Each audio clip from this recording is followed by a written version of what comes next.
As I was packing my bags for my trip to Malaysia, I couldn't help but feel excited. This was going to be my first time visiting a country in Asia outside of Taiwan, my second home, and I was looking forward to experiencing all that Malaysia had to offer.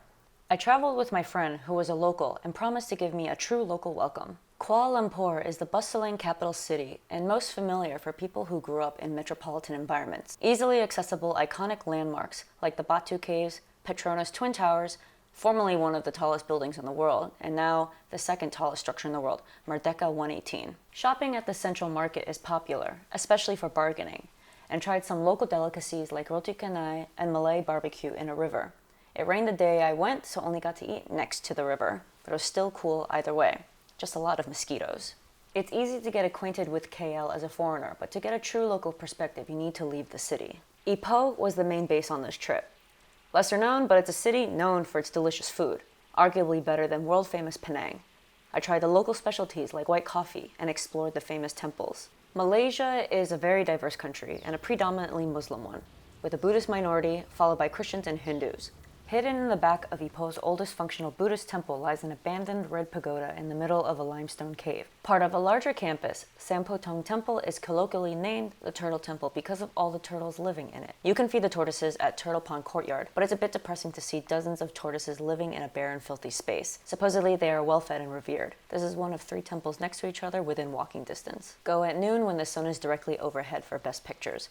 While usually the worst time of day to take pictures, the light streams in through the limestone cliffs as God rays. Careful though, Malaysia is always hot and humid year-round since it's near the equator. This humidity is no joke. Do you see this?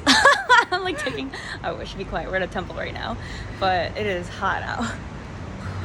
In addition to religious diversity, Malaysia is ethnically diverse and split among Malays, Chinese, and Indians. The differences are obvious, especially in Ipoh. But there's also a blend, similar to other Southeast Asian countries. From one street to the next, it's easy to cross into each cultural group's territory. While not as obvious to me, a foreigner, my friend pointed out racial tension is indeed an issue in Malaysia, especially between the Chinese and Malays. As an American, one thing I'm always conscious of is bringing a Western view to other countries. At the end of the day, I'm just a tourist observing a new land and new cultures.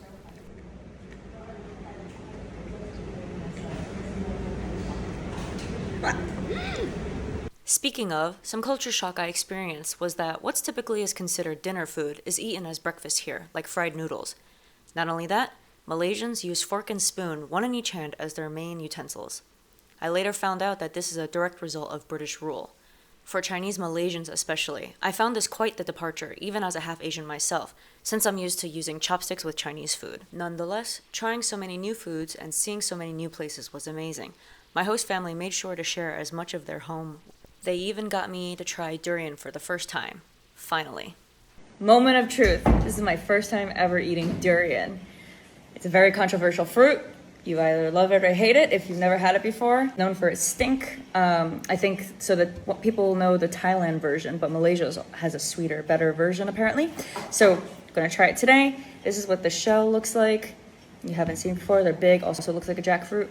Here we go.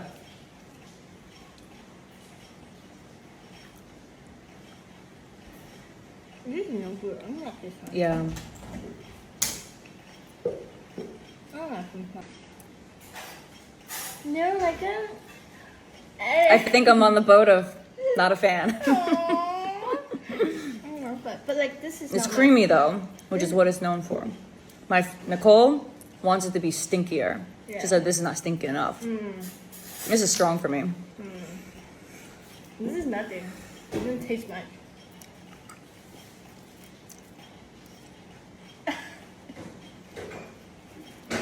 Would you want another one? No.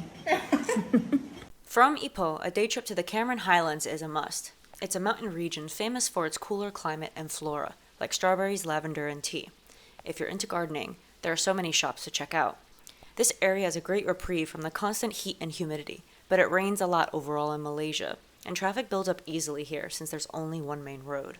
Before heading to a special place, we briefly stopped in Taiping to check out the Antong coffee mill, Malaysia's oldest coffee mill. Coffee culture in Malaysia is big and way different from the coffee culture in the West. At Antong, imagine my surprise when I saw a familiar face, Dr. Sun Yat-sen, the founding father of Taiwan's Republic of China and the face of the currency. He set up shop here for a period of time, and visitors are allowed to walk through his old office.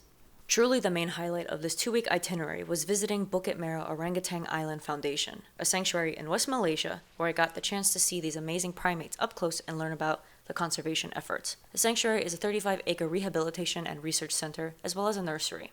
Orangutans can only be found in the rainforests of Borneo and Sumatra, so it was quite a sight getting to see them in a setting as close to their natural habitat. With a focus on conservation, the mission of the program is to eventually reintroduce these orangutans back into the wild in Borneo. Yeah. Dia bagi suruh cicah kan.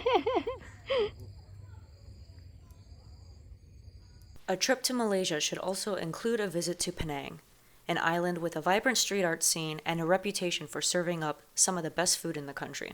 It's definitely more touristy though. I was excited to explore historical places like Penang Peranakan Mansion to learn about Peranakan Chinese culture. This term is specific to Chinese and Malays marrying, and the rich ones in the 19th century lived opulent lifestyles in these mansions. Peter fill up all the furniture. Okay?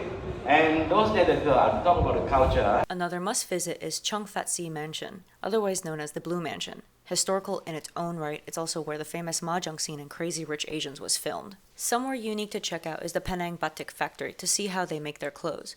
Everything is hand-designed and hand-painted. You can also take a tour of the factory. Watching the artists is really cool. The designs can be free-handed, which means a custom piece is guaranteed. If you visit Penang, make sure to also visit Malacca. Both are UNESCO World Heritage Sites and each tell the history of Malaysia's colonization.